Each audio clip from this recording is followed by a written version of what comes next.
Hello dear student, welcome back. इस video में आपको पढ़ाने वाला हूं मौर्योत्तर कालीन ऐतिहासिक स्रोत। तो पहले समझ लेते हैं कि मौर्योत्तर कालीन क्या है।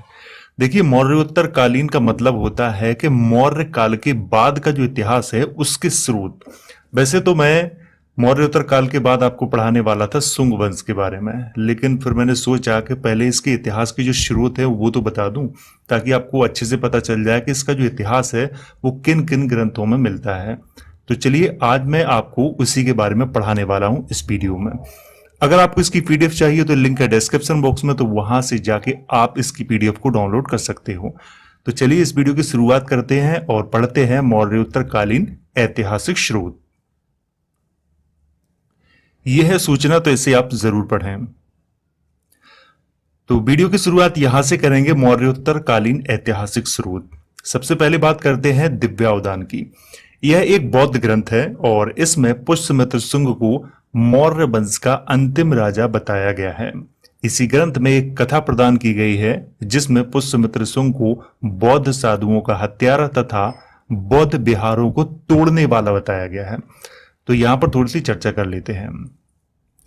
वैसे तो हम सब ने इतिहास में पढ़ा है कि पुष्यमित्र शुंग, जो कि शुंग वंश के पहले राजा थे जिन्होंने शुंग वंश की स्थापना की थी, वो सेनापति किसके थे? बृहद्रथ के। ऐसा हमने इतिहास में पढ़ा है, और वो ब्राह्मण थे।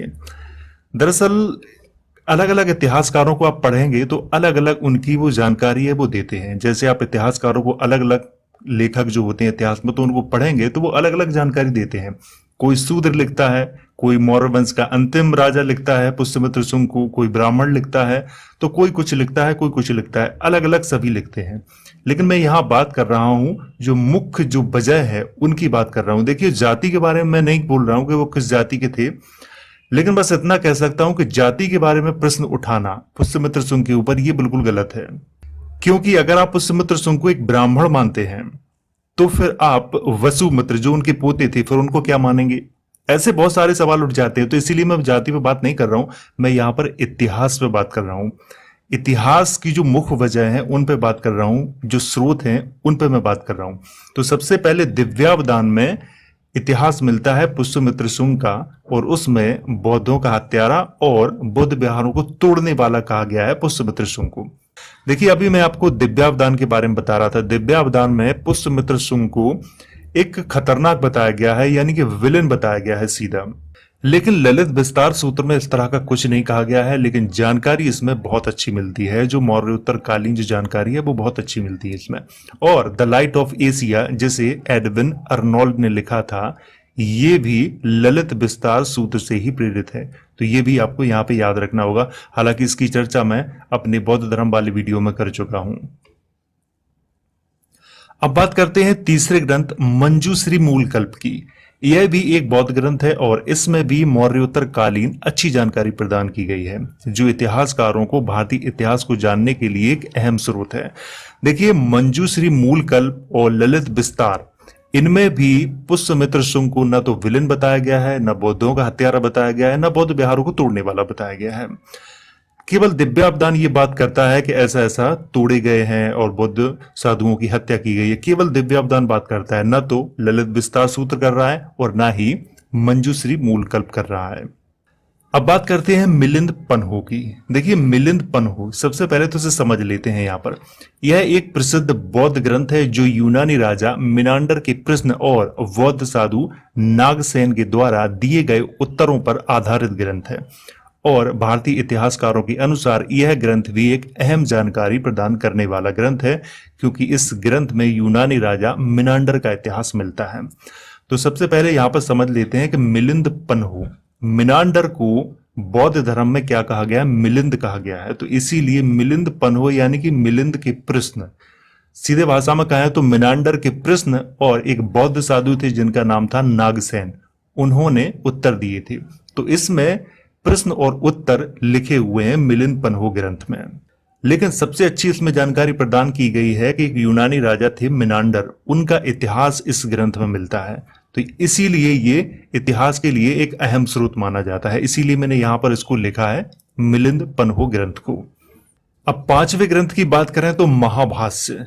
यह पाणिनि के द्वारा लिखे गए अष्टाध्यायी की टीका है जिसे पतंजलि ने लिखा था और इसमें पुष्यमित्र शुंग के शासन की कुछ घटनाओं का उल्लेख है, इसीलिए यह ग्रंथ इतिहासकारों के लिए एक अच्छा स्रोत है पुष्यमित्र शुंग के इतिहास को जानने का। देखो यहाँ पर बात करते हैं कि महाभाष्य, महाभाष्य में पुष्यमित्र शुंग के काल की कुछ घटनाओं का बहुत अच्छा विवरण दिया गया है। पहली बात तो मैं आपको बता दूं कि ये एक टीका है महाभाष्य, और किसकी है? ये अष्टाध्यायी की टीका है और इसे किसने लिखा था? पतंजलि ने लिखा था।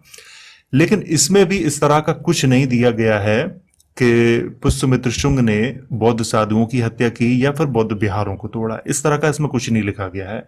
वैसे मैं आपको डिटेल में बताऊंगा, जब मैं आपको पुष्यमित्र शुंग के बारे में पढ़ाऊंगा तो आपको वहां पर मैं बहुत अच्छे से डिटेल में बताऊंगा कि क्या हुआ था उस समय और ये दिव्यावदान में क्यों लिखा हुआ है। अब बात करते हैं नंबर 6 गार्गी संहिता की। यह कात्यायन के द्वारा लिखा गया एक ज्योतिष ग्रंथ है, परंतु इसमें यवन आक्रमण की जानकारी प्रदान होने के कारण यह ग्रंथ भी मौर्योत्तर कालीन इतिहास को जानने का अच्छा स्रोत है। देखिए, गार्गी संहिता की अगर बात करें तो वैसे तो ये ज्योतिष ग्रंथ है, लेकिन इसमें यवन आक्रमण की जानकारी मिलती है और इसमें कहा गया है कि जो यवन है, यानी कि कुछ इतिहासकार कहते हैं कि यूनानी है, लेकिन वो यूनानी नहीं थे, यूनानी अलग हैं और यवन अलग हैं। लेकिन कुछ इतिहासकारों ने इनको एक ही लिखा है कि ये एक ही थे, लेकिन एक नहीं है ये। देखिए, गार्गी संहिता में एक जो बात कही गई है वो बहुत अच्छी है। गार्गी संहिता में ऐसा कहा गया है कि जो ज्योतिष है जिसे हम आज सब यूज करते हैं, दरअसल वो यूनानियों की देन है, यानी कि यवनों की देन है, ऐसा उसमें कहा गया है। भारत की ये मूल संस्कृति में नहीं था ये ज्योतिष बाहर से आया हुआ है हमारे देश में। तो इसमें लिखा हुआ है कि जो यवन थे वो बर्बर थे, यानी कि उनके अंदर कोई रहम नहीं था, तो वो बर्बर थे, लेकिन ज्योतिष उन्होंने भारत को प्रदान किया, इसीलिए वो वंदनीय है, यानी कि पूजनीय है, वो उनकी वंदना करने लायक है। ये किसमें कहा गया है? ये गार्गी संहिता में कहा गया है और गार्गी संहिता में यवन आक्रमणों की जानकारी मिलती है, इसीलिए ये इतिहास को जानने का एक अहम सूत्र माना जाता है। अब बात करते हैं नंबर 7 मालविकाग्निमित्र। यह कालिदास के द्वारा लिखा गया प्रेम ग्रंथ है और इसमें पुष्यमित्र शुंग के पुत्र अग्निमित्र और मालवा की राजकुमारी मालविका की प्रेम कहानी है। अग्निमित्र विदिशा, जो कि आधुनिक मध्य प्रदेश में है, विदिशा के राज्यपाल थे तथा इस ग्रंथ में पुष्यमित्र शुंग के वंश की कुछ जानकारी प्रदान की गई है, जो मौर्योत्तर कालीन इतिहास का एक अच्छा स्रोत है। देखिए, यहां पर बात करते हैं कि कालिदास के द्वारा लिखा गया एक ग्रंथ था, वो था मालविकाग्निमित्र। इसके बारे में आप सबने सुना भी होगा और इतिहास में कहीं ना कहीं पढ़ा भी होगा। तो ये मालविकाग्निमित्र क्या है? देखिए, ये मालविकाग्निमित्र अग्निमित्र जो कि पुष्यमित्र शुंग के पुत्र थे और विदिशा के ये राज्यपाल थे, कहीं कहीं इन्हें विदिशा का राजा भी लिखा गया है। तो अग्निमित्र और मालविका की प्रेम कहानी है इसमें मालविकाग्निमित्र ग्रंथ में।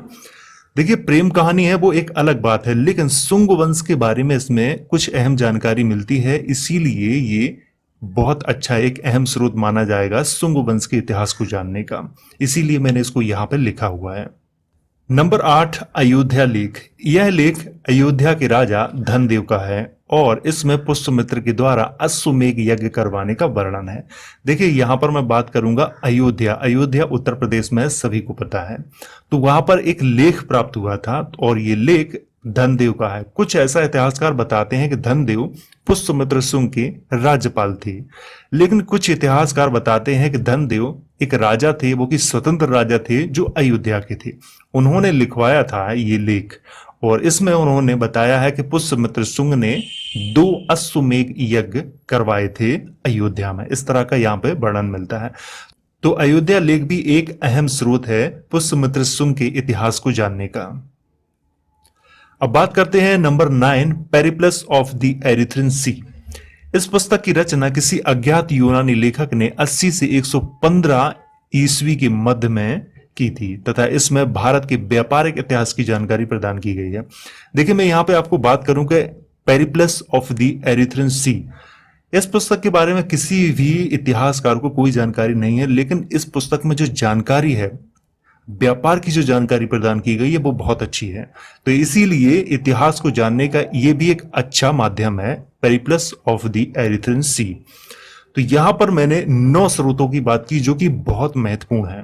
वैसे तो मौर्योत्तर कालीन इतिहास को जानने के तमाम और भी स्रोत हैं, लेकिन मैंने यहां पर उन ग्रंथों को लिया है जो ग्रंथ बहुत ज्यादा चर्चा में रहते हैं और सभी लोग इन्हें जानते हैं। इसीलिए मैंने यहां पर इन 9 ग्रंथों की यहां पर चर्चा की।